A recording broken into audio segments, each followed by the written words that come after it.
A while back, I managed to take my own body fat from around 20% down to roughly 12. And out of everything I went through to get there, nothing fought me harder than that last little bit of lower belly fat. You know exactly the spot I mean. That soft little pouch sitting right at the bottom of your abs that you can grab between two fingers no matter how lean the rest of you looks.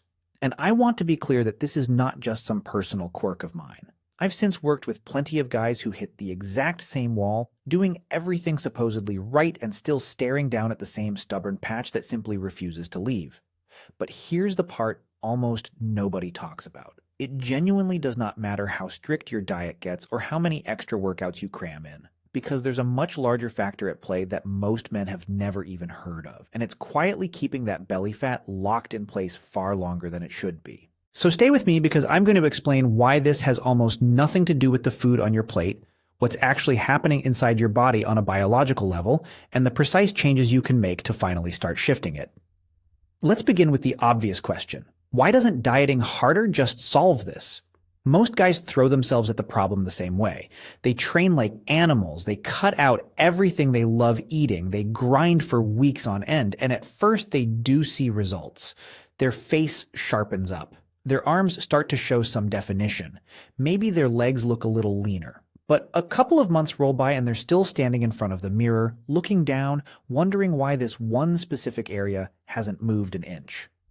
So they reach for the most obvious explanation, the one everyone keeps repeating, and they decide their diet must be broken.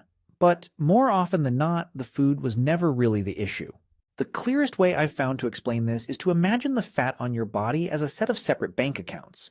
You've got a face account, an arm account, a leg account, and a belly account. The face, arms, and legs behave like a regular checking account with a tap to pay card attached. Your body has zero hesitation pulling money out of those, spending it freely whenever it needs energy. Your belly fat, though, especially the deep fat packed around your organs and sitting low on your abdomen, behaves like a sealed bank vault. Your body will fight tooth and nail to protect every last dollar in there. And the real lesson hidden inside this analogy is that the problem usually isn't which foods you're choosing. It's staying consistent for long enough to force your body into finally cracking open that vault. Think of it as a war of attrition. Your only real job is to outlast that lower belly fat. Hang in the fight long enough and your body has no choice but to eventually spend it. That alone explains a huge chunk of why this area feels impossible.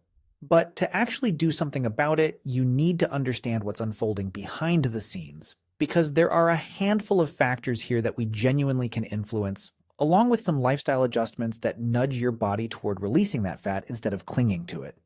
And the uncomfortable truth is that most men are living in a way that practically begs their body to hold on to that belly fat indefinitely. So let's get into the biology of it. Why is the belly so much more stubborn than everywhere else? It comes down to receptors.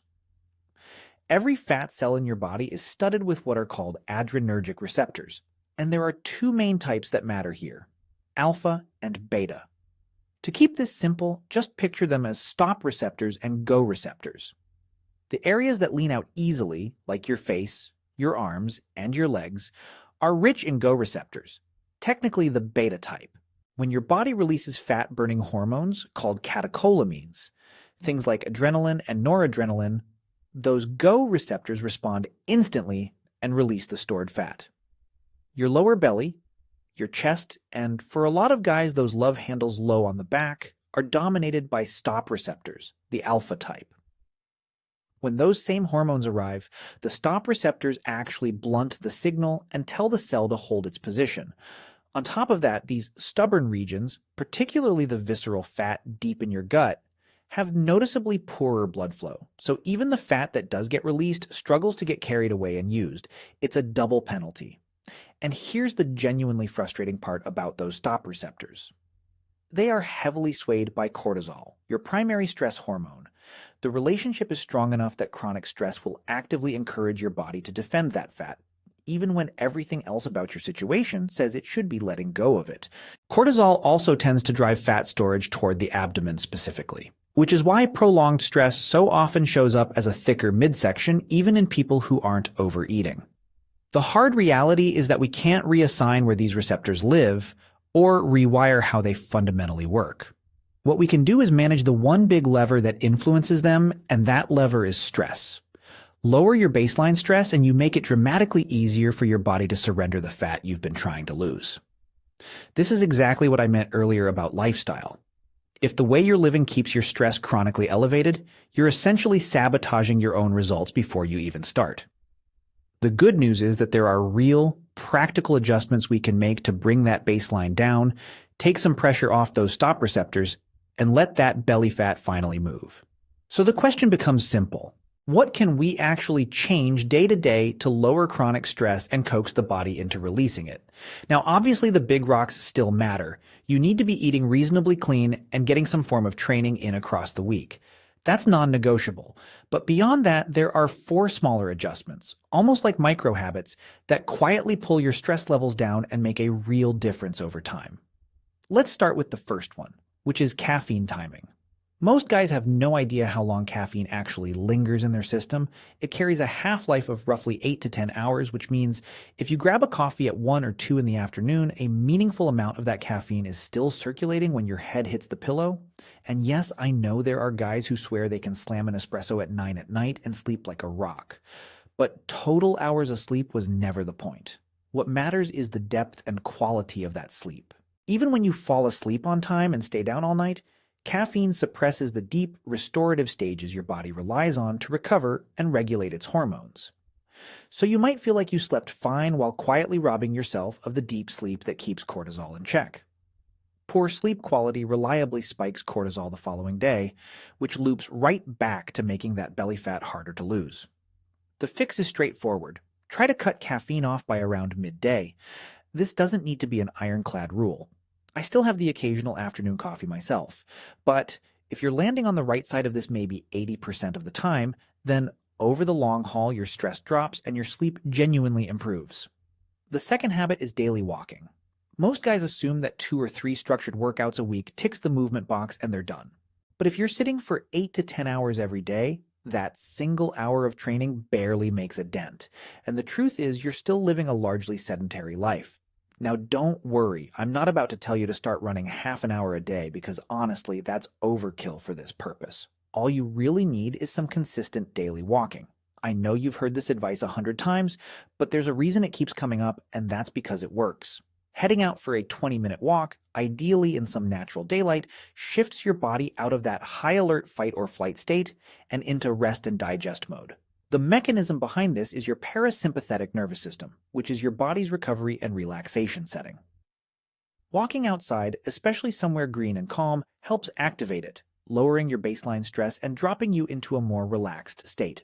Do this consistently, and over time, you'll bring your overall cortisol down while improving your insulin sensitivity, which is your body's ability to manage blood sugar efficiently. Better insulin sensitivity makes you far more inclined to mobilize stubborn belly fat rather than store more of it. But you can cut your caffeine early and walk every single day, and still undo all of it with the third mistake. If you're climbing into bed late and immediately reaching for your phone to scroll Instagram or doom scroll the news, you're effectively reversing everything you worked for during the day. I don't need to convince you that reading headline after headline about disasters and conflict isn't doing your mental state any favors. And when you flood your brain with stressful information or rapid-fire short-form video right before sleep, you're keeping your nervous system wired at the exact moment it's supposed to be winding down. Once again, this corrodes the quality of your sleep. You might clock the same hours, but they won't carry the deep, repairing quality you actually need. There's also the issue of blue light suppressing melatonin, the hormone that signals it's time to sleep, which delays the whole process further. So the simple fix is to avoid anything mentally taxing in the last stretch before bed. Read a book if you can, or if that feels dull, put on a podcast. You could even watch a long-form video. Sure, the blue light isn't ideal, but if it's something calm, a slow story, or anything that isn't overstimulating, at least your brain stays in that relaxed state. Just please don't sink 2 hours into short-form video right before sleep, because you're genuinely cooking yourself. And finally, the fourth habit, which for some of you is going to be the toughest, and that's alcohol. Drinking has an enormous impact on sleep quality, and if you're drinking several times a week, you're undercutting yourself badly. Alcohol might knock you out quickly, but it severely suppresses your REM sleep, the stage tied to recovery and emotional regulation, and it keeps your body working to metabolize it instead of repairing.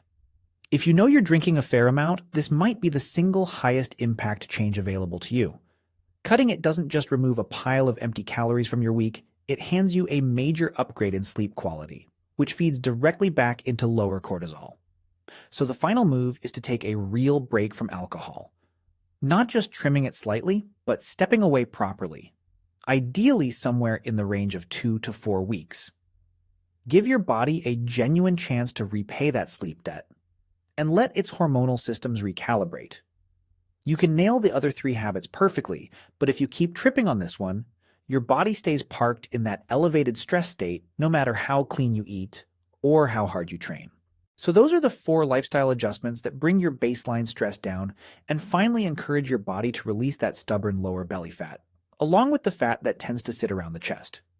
But as I said at the start, none of this works in isolation if your diet and training aren't dialed in underneath it.